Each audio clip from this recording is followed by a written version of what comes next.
Hi, Russell Cummings. Just wanted to talk to you about creating a value proposition for your business.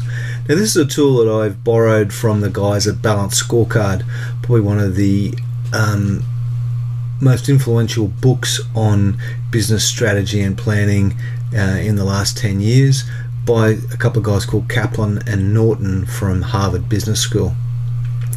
And one of the components of their book is they talk about value proposition and how value is defined by three key things. So this is value as defined by your customers or your clients. And they say that when we look at value, we look at three key areas. We look at the attributes of that product, and they can be things like the features or timeliness or price or other things. The image that product projects in the marketplace, and then the quality of the relationship that that business builds with you. We add up all these things and come up with a measure of value. Now, I like cars, so if you think about cars, so if you think about a car like a Hyundai, the product attributes are about value and economy and those sorts of issues, sort of things.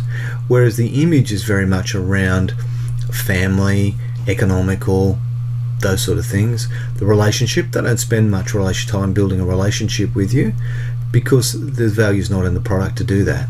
And therefore you weigh up your value for your Hyundai, which is quite a good quality car, and you weigh up the value proposition for that, and you go, okay, doesn't handle that well, doesn't go that fast around corners, but it's a great car, it's fantastic value for me and my family.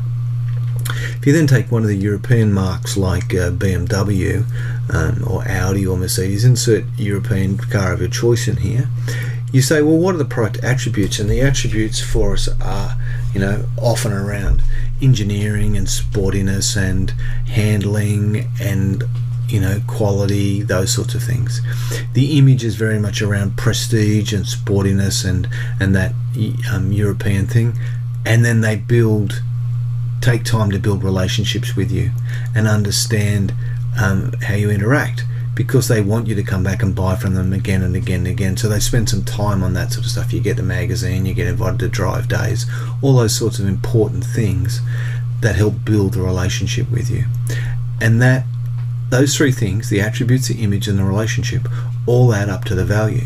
And therefore that's the reason why you're prepared to pay a lot more money for a BMW or an Audi or a Mercedes-Benz than you would be for a Toyota or a Kia or a Hyundai. It's not necessarily about the steel and the leather and the rubber that goes into building that car. It's actually about a whole heap of other things that you pay for, and that's how we determine value. So we're going to use this to determine what value is in our business.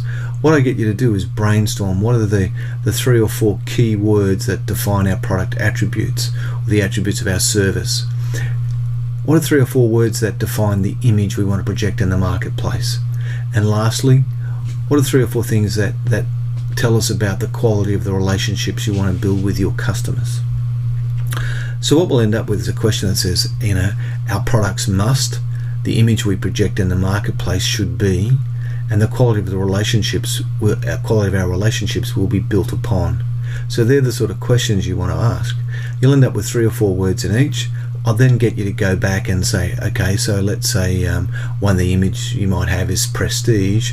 What do you mean by prestige? So a short, concise statement that defines prestige, or trust, or whatever it might be for a relationship or what you want to have. So from that, we're going to build that value proposition, and the value proposition is very much about how you're going to go about delivering that value to your client.